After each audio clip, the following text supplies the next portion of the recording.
Welcome for the session. Today we'll discuss about Vapor class in Java programming. A Vapor class provides a class type corresponding to each of the primitive types. So this makes it possible to have a class type that behave somewhat like a primitive types. The Vapor class for the primitive type may be a byte, short, long, float, double, and character. Byte, short, long, float, double, and character. This is the format you should use in your Vapor class. The Vapor class also contains the number of useful predefined constant and static methods. So Vapor class, in the case of boxing, the process of going the value of primitive types to an object of its Vapor class. The main use of this is boxing is to convert a primitive value to an equivalent class type value, creates an object of the corresponding Vapor class using the primitive value as an argument. The new object will contain an instant variable that stores the copy of the primitive values. Unlike most other classes, the Vapor class does not have no argument constructor. The next one is unboxing. The process of going from an object of Vapor class to corresponding value of primitive type. The method for converting an object from the Vapor class, that is byte, short, integer, long, float, double, and character, to the corresponding primitive types as byte value, short value, int value, long value, float value, double value, and character value. So none of this method takes an argument. So this example will explain how this particular functionality will work it out. That is your unboxing statement. Int I equal to integer object dot int value. So next we'll see about automatic boxing and unboxing. Starting with the versions of 5.0 Java can automatically do boxing and unboxing. Instead of creating a Vapor class object using the new operator, it can be done by the automatic type casting, that is integer int object is equal to 42. So instead of having to invoke the appropriate method such as int value, double value, character value in order to convert from an object of Vapor class to the value of the associative primitive type, the primitive value can also be recovered automatically. That is, you can make use of int I equal to integer objects. The next is constant and static methods in Vapor class. The Vapor class includes the useful constant that provides the largest and the smallest value for any primitive number of types. For example, integer maximum value, integer minimum value, double maximum value, double minimum value, etc. The Boolean classes has the name for the two constants of the type Boolean. The Boolean true and Boolean false, or the Boolean object that corresponds the value to the true and the false of the primitive type Boolean. The Vapor class have static method that converts formed string representation of the number of the given type. This method integer parse int, long parse int, float parse float, and double parse double do this for primitive type in order for integer, long, float, and double.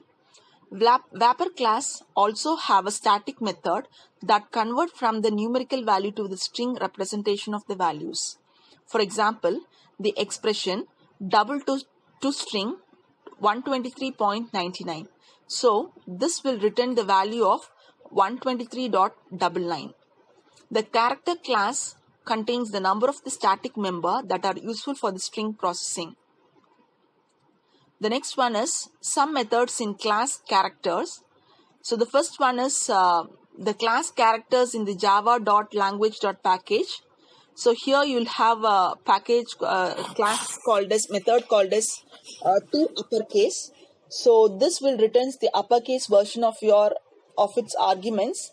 If the argument is not letter, it returns the unchanged value. So here this example will explain how this particular uppercase will work it out. So in this example, I have used a character dot to uppercase. Within single quotes, I have given a smaller letter A, and I'm converting that particular character to an uppercase, that is capital letter A.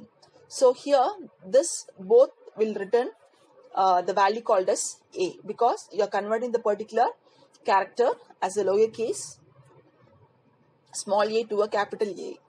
Similarly, you can make use of the lowercase method to display the lowercase value of the input parameters. The next method is Boolean is lowercase. So the Boolean will specify that whether it is true or false. So it will return, if it is lowercase, then it will return the particular value as true, otherwise it will return a false value. So in this example, character dot is lowercase, within single quotes I have given a small letter, returns true. Then I am given another command called as character dot is lowercase, within single quotes I have given capital letter A, and character dot is lowercase, double quotes, percentage D. So in this case it will return a false value, because in one case it is capital letter, and another case it is a percentage, and another case it is a small letter. So it will check for all the cases and it will return the value as false. Similarly, you can also use for that is white space, nothing but your blank space. So this will return a true value if an argument is a white space character, otherwise it will return a false value. The white space characters are all those printed as a white case, that is nothing but your blank space, that is a blank space character. So here I'm giving within a function called as is white space. In a single quotes is I have given nothing, that is it means that it's a blank space.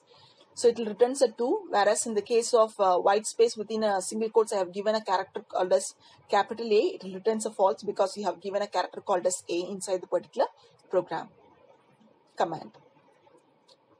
The next one is letter. So it will check whether it returns true if the argument is letter, otherwise it will return a false value. So here in this statement I have used a public static boolean is digit. I have passed in character argument. Character is an argument, so it returns a false value because it's a character value. It is not a digit value. So next example will explain, it includes the combinations of special characters, letters, alphabets, and a percentage. So in this case it returns a false value because it is not a digits.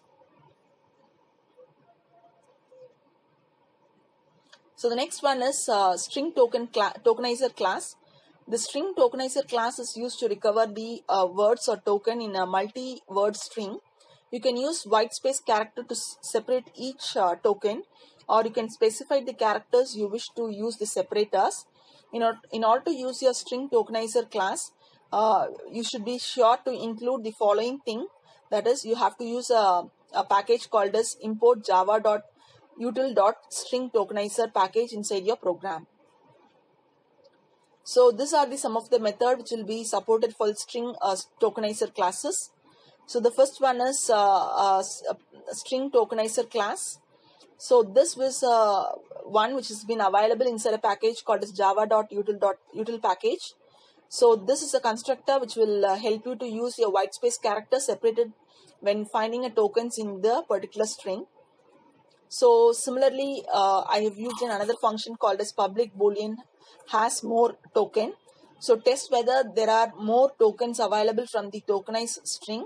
When use this conjunctions with the next token, it will return a true value as long as the next token has not written all the tokens in the string.